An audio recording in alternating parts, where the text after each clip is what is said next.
Tips are numb, my face is hurting. Oh, I gotta put on some more gear.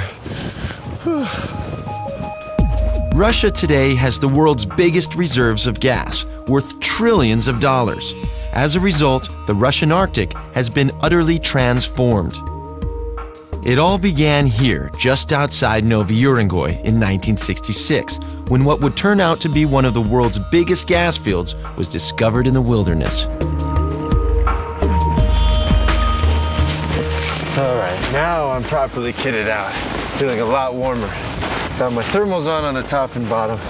Insulated boots, insulated pants, extra jacket, triple gloves, a neck gaiter, balaclava in my pocket, my ear flaps flipped down, sorted.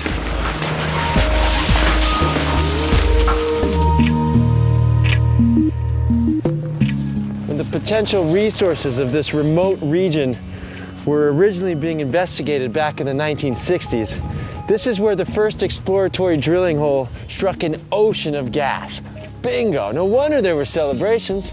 For the Soviet Union, this enormous gas field was soon massively important economically.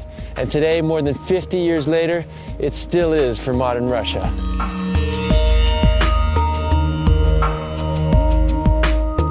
Over 90% of Russian gas comes from this region, and whilst much of it is exported through pipelines all the way to Western Europe, the railway is also vitally important to Russia's economy as a means of transporting condensed gas.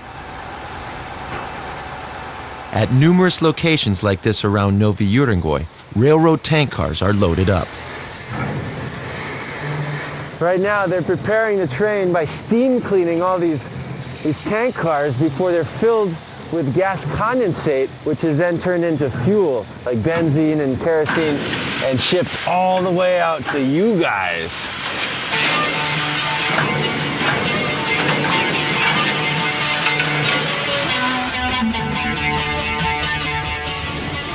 Because there's so much snowfall around here, these snowplow trains have to work 24 hours a day just to clear the tracks to allow the trains carrying the really valuable gas to get out of here.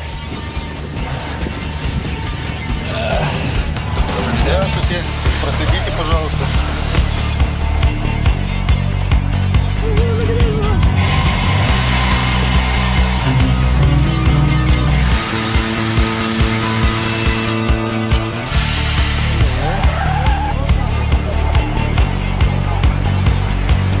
Wouldn't want to be in the way of this. It's got blades and power.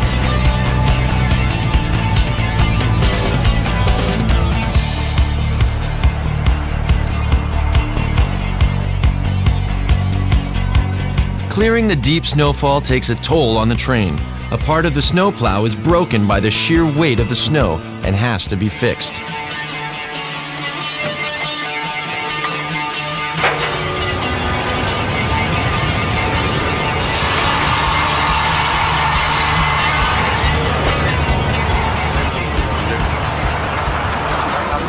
Looks like this rubber is shredding, and so they gotta undo it and replace it. It's so hard to do anything in the snow here. It's so cold, and your hands go numb if you want access to them, because I can't really grab anything with this stuff. You gotta take them out, and then risk going numb again. There it goes, it's chopping the rubber.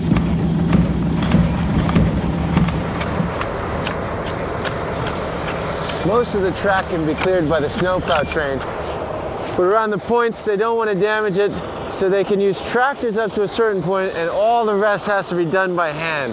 And if you ask me, this is tough stuff anyway in warm weather, but to do it in these extreme conditions, that's got to be so tough. This has to be done every time there's a snowfall. I mean, think about how much work that is just to keep these trains running.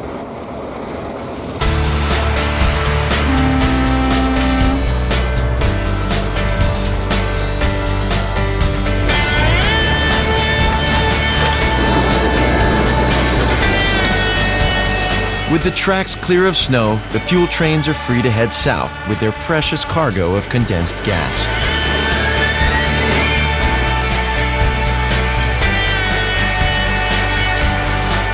From Novy Urengoy, the gas trains currently have to travel south via Tobolsk to reach the industrial markets of Moscow and Western Europe beyond.